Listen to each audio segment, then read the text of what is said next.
There are things men say that they believe sound loving, supportive, even noble. But when a woman hears them, she doesn't feel cherished. She feels uneasy. She feels the weight shift. You say it from a place of sincerity, from attachment, from wanting to be close.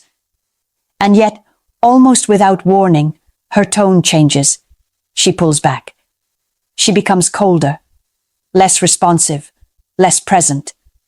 And you're left confused, asking yourself the question that quietly haunts a lot of men. If women say they want closeness, honesty, and emotional connection, why do they retreat the moment you give it too fully? This isn't about censoring your feelings. It's about understanding what your words are signaling inside a woman's mind, and why some sentences quietly dismantle attraction the moment they're spoken. I want to be very clear about something before we go any further. The problem isn't your intention. Most men who say these things mean well. The issue is the psychological message your words send, whether you're aware of it or not. I'm speaking to you as a woman who understands both sides of this dynamic. What men mean and what women actually hear. If any part of this feels uncomfortably familiar already, hit the like button. And if you want to understand women before confusion quietly turns into regret, subscribe now. Number 1. You're my everything, and you complete me. Most men say this thinking it sounds romantic, devoted, deep.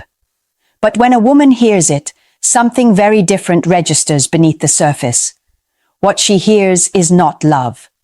What she hears is disappearance. In that moment, you're not presenting yourself as a grounded man choosing her from a full life. You're signaling that your sense of self has collapsed inward around her, that your identity is now orbiting her presence. And while that may feel like closeness to you, to her it feels like pressure.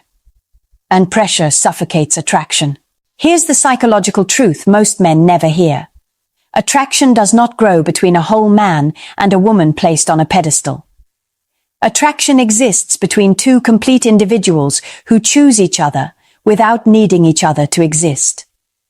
The moment your words imply that she is your center, your anchor, your missing piece, you are no longer standing on equal ground. You've stepped off your own axis. Women are not drawn to men who revolve. They are drawn to men who move. Let me show you how this plays out in real life.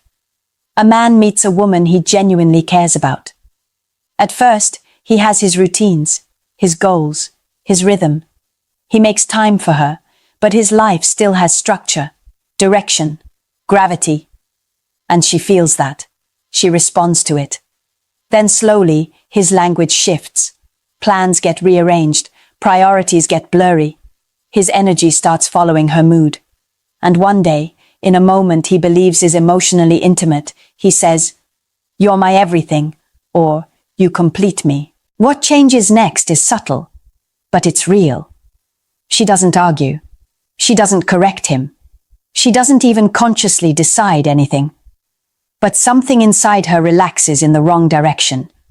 Because now, instead of feeling like she's stepping into a man's world, she feels like she's being asked to become the world. And no woman wants that role. Not because she's cold, not because she's cruel, but because the female psyche is not wired to feel desire for someone who has surrendered their center.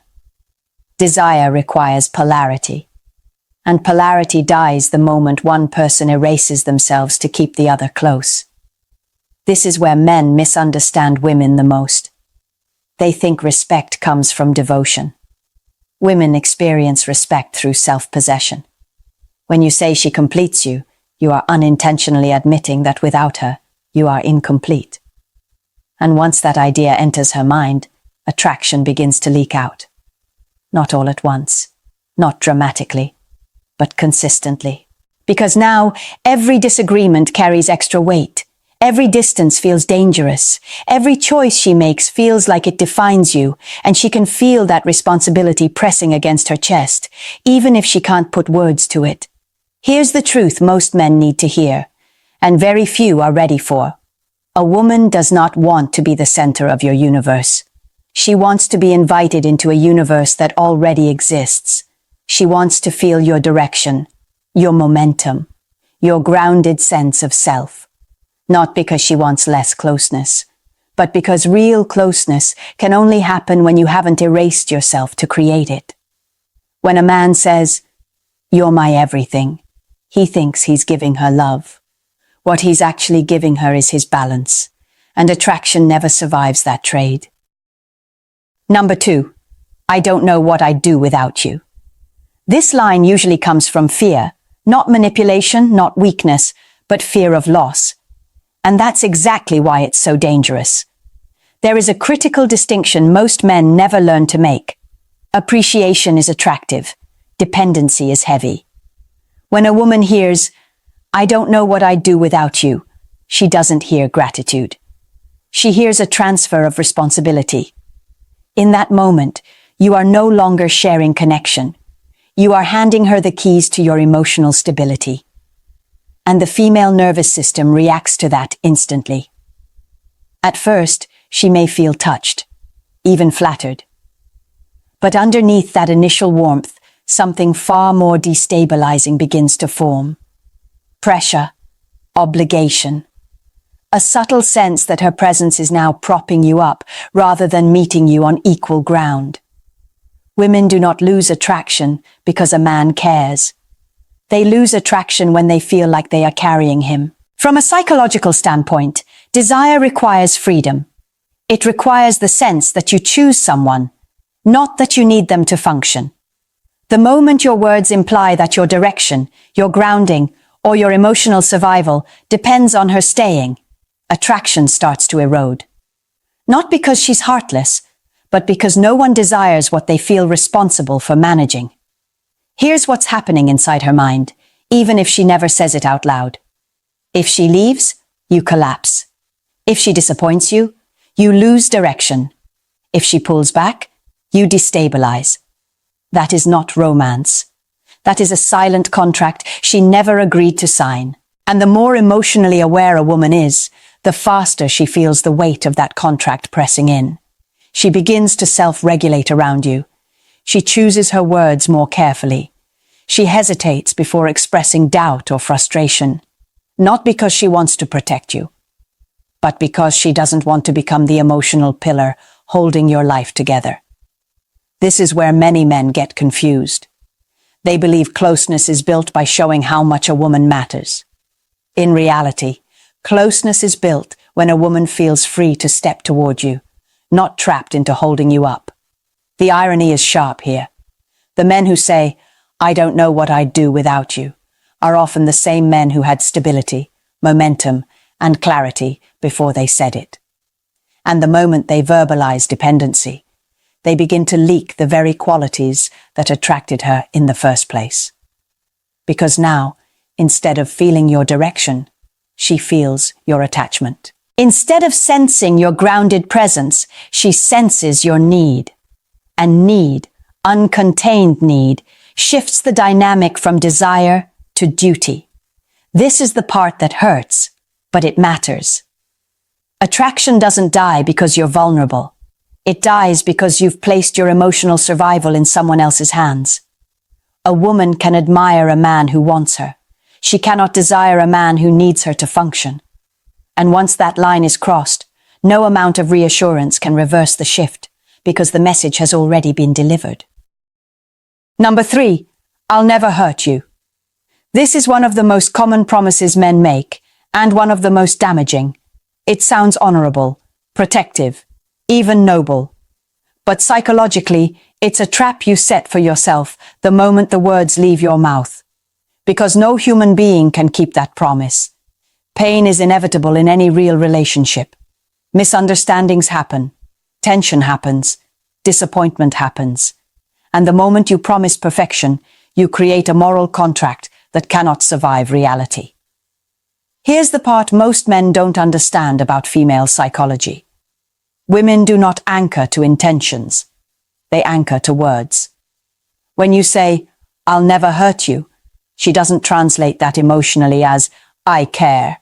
She registers it as a standard, a fixed reference point, And once it's established, it becomes something your future actions are measured against, not consciously, instinctively. So when conflict eventually appears, and it always does, the disagreement is no longer just about what happened. It becomes about betrayal of a promise, about inconsistency, about trust being broken, even when the situation is complex and human. This is how men accidentally hand women emotional leverage without realizing it. The promise itself becomes the weapon. You forget the sentence the moment it's spoken. She remembers it the moment she feels hurt. And from that point on, every mistake carries double weight. Because now, you're not just imperfect, you're failing a vow you volunteered without being asked. Women don't respect men who try to be flawless. They respect men who are accountable. There is a massive difference. Accountability says, I will own my actions when I'm wrong. Perfection promises say, I will never be wrong. One creates safety. The other creates disappointment. What makes this especially dangerous is that men often say this line early, when emotions are high and reality hasn't tested anything yet. It feels safe to promise what hasn't been challenged. But relationships aren't built in calm moments. They're built in tension. And when tension arrives, the woman doesn't feel reassured by that promise anymore. She feels armed by it. This is why some men feel like past mistakes are never forgiven, never released, never fully resolved. Because the issue stopped being the action itself. It became evidence that you were never who you said you were. And that perception kills attraction quietly but permanently. Here's the upgrade most men never hear. Women don't want a man who swears he'll never hurt them. They want a man who can handle the moment he does. A man who doesn't hide, who doesn't collapse, who doesn't defend his ego. A man who can say, I messed up. I see it. I own it. And I'll correct it. That signals strength, stability, leadership. The moment you stop promising perfection and start demonstrating responsibility, the dynamic changes. Because now she's not holding you to an impossible ideal. She's watching how you move when reality applies pressure. And that's where respect is built. Number 4. You're too good for me. This sentence feels harmless, even humble. Many men believe it shows appreciation, putting her on a pedestal as a compliment. But psychologically, this is one of the fastest ways to collapse how a woman perceives your value. The moment you say she is above you, her mind doesn't respond with reassurance. It responds with recalibration. Human attraction is not built on charity. It is built on balance. And the second you verbally place yourself beneath her, the balance shifts in a way that is almost impossible to recover from. Here's what actually happens inside her head. When you say, you're too good for me, you are not praising her. You are disqualifying yourself. You are telling her explicitly that you do not belong where you stand. And once that idea enters her perception, she begins to see you through that lens. Not because she wants to, but because perception follows belief. Women don't decide attraction intellectually. They feel it. And that feeling is deeply connected to how they assess relative value.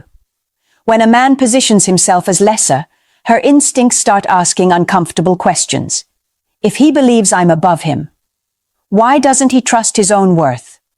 What does he see in himself that I don't? And slowly, often without realizing it, she starts agreeing with the premise you introduced.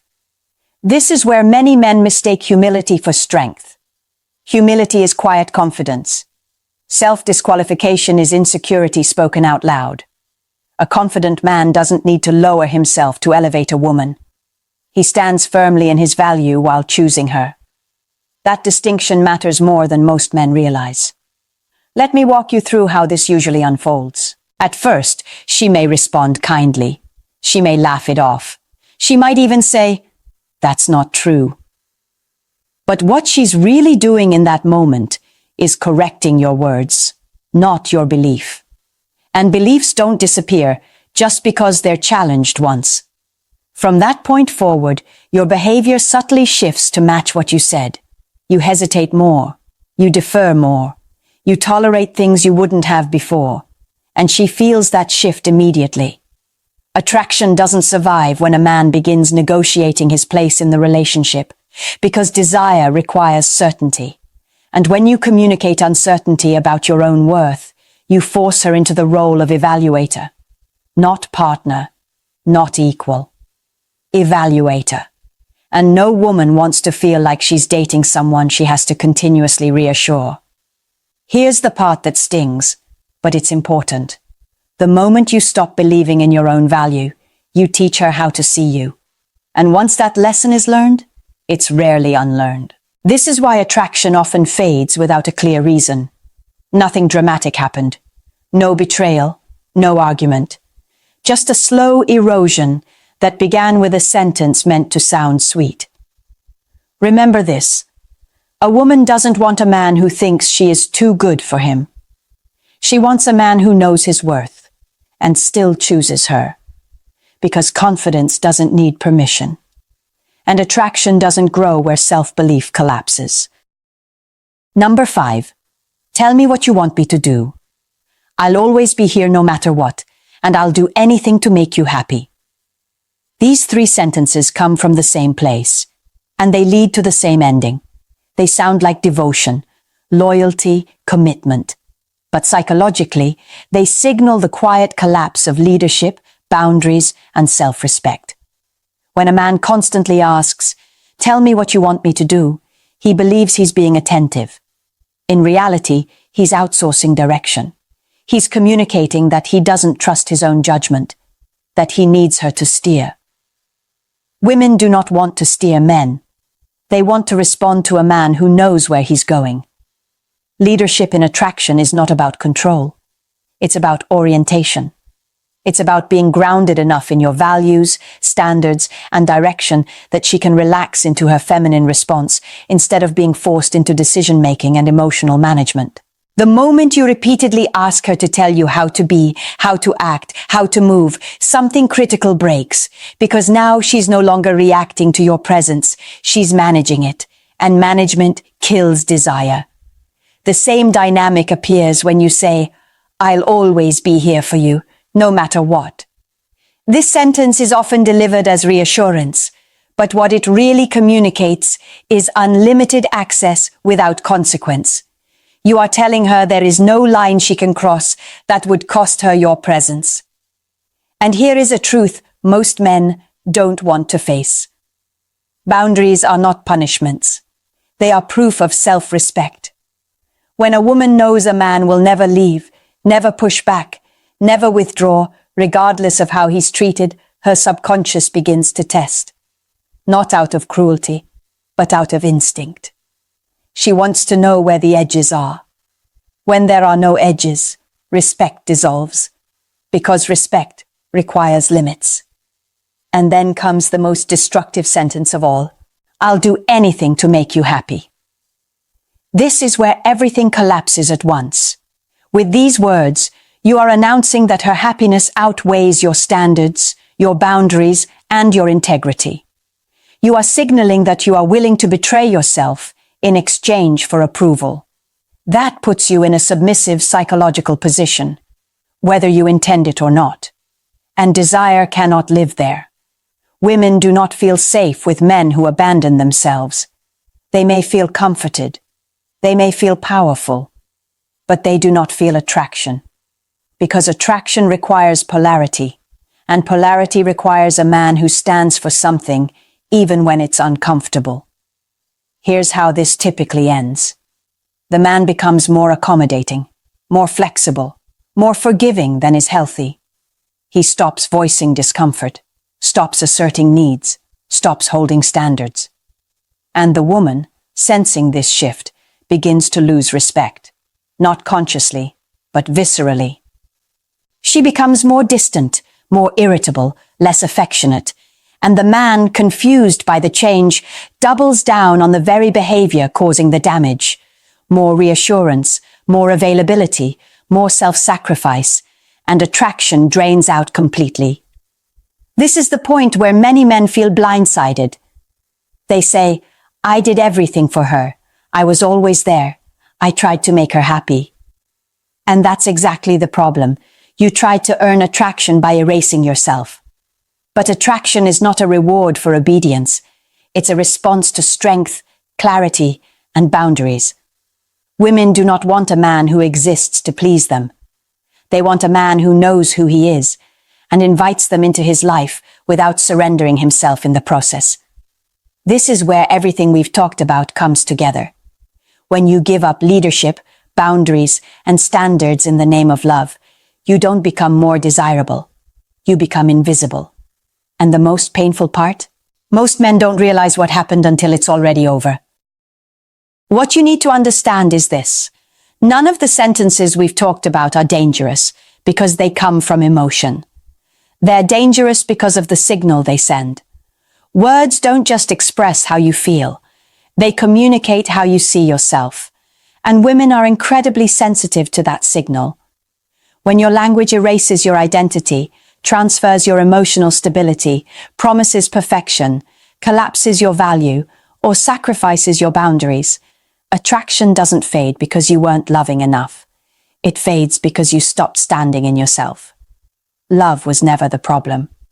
Self-abandonment was. Real attraction is not built on how much you give up. It's built on who you remain while you give. A woman doesn't connect to the parts of you that dissolve for her. She connects to the parts of you that are solid, grounded, and chosen, not surrendered. This is the shift most men need to make. Loving a woman does not mean making her your center. It means